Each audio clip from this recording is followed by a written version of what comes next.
எல்லாம் சேர்த்து ஒரு வடை ரெசிபி தான் செய்ய போகிறோம். இது ஈவினிங் ஸ்நாக்ஸாகவும் சாப்பிட்டுக்கலாம். குழந்தைங்க ஸ்கூல் விட்டு வரும்போது இந்த ஸ்நாக்ஸை செஞ்சு வச்சிங்கன்னா அவங்க விரும்பி சாப்பிடுவாங்க. இது சாப்பிட்றதுக்கு அவ்வளோ டேஸ்ட்டாக அவ்வளோ சூப்பராக இருக்கும். வாங்க எப்படி செய்யலான்னு பார்க்கலாம். அப்படியே என்னோட வீடியோக்கு லைக் பண்ணிவிட்டு என்னோட சேனலை மறக்காமல் சப்ஸ்கிரைப் பண்ணிக்கோங்க. இந்த வடை செய்கிறதுக்கு நம்ம முதல்ல பருப்பெல்லாம் எடுத்து ஊற வச்சுக்க போகிறோம். இப்போ ஒரு கப் அளவுக்கு நான் கடலைப்பருப்பு எடுத்திருக்கேன். அதே இதில் அரை கப் அளவுக்கு பாசிப்பருப்பு எடுத்திருக்கேன். நான் வீட்டில் இருக்க டம்ளரில் தான் அளந்து செஞ்சுருக்கேன். நீங்களும் உங்கள் வீட்டில் இருக்க டம்ளர் இல்லாட்டி கிண்ணத்தில் அளந்து இதே மாதிரி செஞ்சுக்கலாம். இந்த ரெண்டு பருப்பையும் நம்ம தனித்தனியாக ஊற வைக்க போகிறோம். பாசிப்பருப்போடு சேர்த்து 1 டேபிள் ஸ்பூன் அளவுக்கு உளுந்து சேர்த்து மட்டும் ஊற வச்சுக்கலாம். இப்போ ரெண்டு பருப்பையும் நம்ம தனித்தனியாக முதல்ல கழுவி எடுத்துக்கலாம். ஒரு 4-5 தடவை நல்லா கழுவி எடுத்துக்கலாம். இந்த மாதிரி ரெண்டு பருப்பையும் நல்லா கழுவி எடுத்துட்டு நல்ல தண்ணி ஊற்றி ஒரு 2 இல்லாட்டி 3 மணி நேரம் நல்லா ஊற வச்சு எடுத்துக்கலாம். ஒரு மூடி போட்டு மூடி வச்சுக்கலாம். இப்போ 3 மணி நேரம் நல்லா ஊறினதும் கடலைப்பருப்பும் பாசிப்பருப்பும் நல்லா ஊறி வந்திருக்கு. அதோட உளுந்தும் நல்லா சேர்த்து ஊறி வந்திருக்கு.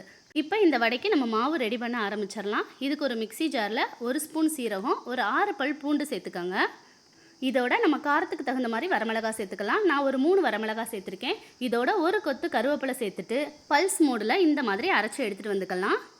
இப்போ நம்ம ஊற வச்சுருந்த கடலைப்பருப்பை தண்ணி எதுவும் இல்லாமல் சேர்த்துட்டு பல்ஸ் மோடில் கொரன்னு அரைச்சி எடுத்துக்கலாம். இதை அப்படியே ஒரு பவுலுக்கு மாற்றிடலாம். பாருங்கள், இந்த மாதிரி நல்லா கொரன்னு அரைச்சி எடுத்துகிட்டு வந்துக்கோங்க.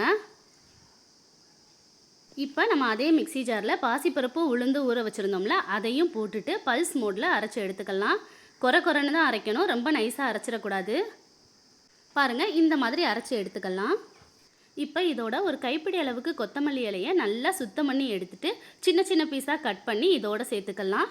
இதையும் நம்ம பல்ஸ் மோடில் வச்சு தான் அரைக்க போகிறோம், ரொம்ப நைஸாக அரைச்சிடக்கூடாது. இப்போ அரைச்ச எல்லாத்தையும் ஒன்றா சேர்த்து அதே பவுலுக்கு மாற்றிடலாம். இப்போ எல்லாத்தையும் ஒன்றா சேர்த்து ஒரு சேர மிக்ஸ் பண்ணி விட்டுக்கோங்க. இப்போ இதில் 1 கப் அளவுக்கு சின்ன வெங்காயத்தை நான் பொடியாக கட் பண்ணி சேர்த்துருக்கேன். நீங்கள் பெரிய வெங்காயம் கூட சேர்த்துக்கலாம். இப்போ இந்த வடைக்கு தேவையான அளவு உப்பு சேர்த்துட்டு நல்லா மிக்ஸ் பண்ணி விட்டுக்கோங்க. அவ்வளோதான், வடைக்கு மாவு ரெடி ஆயிடுச்சு. இதை அப்படியே நம்ம எண்ணெயில் சுட்டு எடுத்துக்கலாம். நம்மளுக்கு வேணுங்கிற ஷேப்பில் தட்டி நம்ம எண்ணெயில் சுட்டு எடுத்துக்கலாம். முதல்ல பால் மாதிரி உருட்டிட்டு அப்புறம் கையில் வச்சு தட்டி நம்ம நார்மலாக வடை சுடுற மாதிரி சுட்டு எடுத்துக்கலாம். இல்லை ஓவல் ஷேப்பில் வேணுனாலும் நீங்கள் சுட்டு எடுத்துக்கலாம். இதே வடையை குட்டி குட்டி வடையாகவும் நம்ம சுட்டு எடுத்துக்கலாம். இப்போ ஒரு கடாயில் எண்ணெய் நல்லா சூடானதும் அடுப்பை மீடியம் ஃப்ளேமில் வச்சுட்டு ஒவ்வொரு வடையாக போட்டு எடுத்துக்கலாம். ஹை ஃப்ளேம்லேயும் இருக்கக்கூடாது, ரொம்ப லோ ஃப்ளேம்லேயும் இருக்கக்கூடாது. இந்த மாதிரி பபிள்ஸ் வர்ற ஸ்டேஜில் நம்ம போட்டு எடுத்தோம்னா வடை சூப்பராக வெந்து மொறுன்னு சூப்பராக ரெடி ஆயிரும். ஒரு பக்கம் வெந்ததும் இன்னொரு பக்கம் திருப்பி விட்டுருங்க. ஒரு 4 நிமிஷம் போல் மீடியம் ஃப்ளேம்லேயே வச்சுட்டு நல்லா வேக விடுங்க. இந்த அளவுக்கு வெந்ததும் அப்படியே எடுத்து வேறொரு பிளேட்டுக்கு மாற்றிடலாம். மீடியம் ஃப்ளேமில் வச்சு வேக வச்சா மட்டும்தான் உள்ளேயும் நல்லா வெந்து வெளியேயும் நல்லா ப்ரௌன் கலரில் வெந்து வரும்.